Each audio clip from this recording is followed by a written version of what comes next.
তো ফার্স্টে আমরা লিখলাম স্টার্ট করি। তো এই দেখো আমরা ফার্স্টে স্টার্ট করলাম বা শুরু করলাম। এরপরে আমাদের দুইটা সংখ্যা যোগ করতে বলতেছে। তো আগে দুইটা সংখ্যা নিতে হবে। তো এই জন্য আমরা এখানে নেব ইনপুট। ইনপুট আমরা ধরলাম এ এবং বি। তাহলে আমরা দুইটা সংখ্যা বা চলক কি নিয়েছি, এ এবং বি নিয়েছি। ইনপুট এ এবং বি যারা সামান্তরিক প্রতীকের মধ্যে নিতে হয়। এরপরে আমাদের দুইটা সংখ্যা যোগ করতে হবে।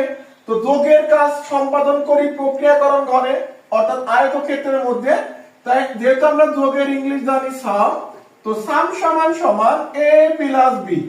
আমরা এ এবং বি এর ভ্যালুটা যোগ করে দেব।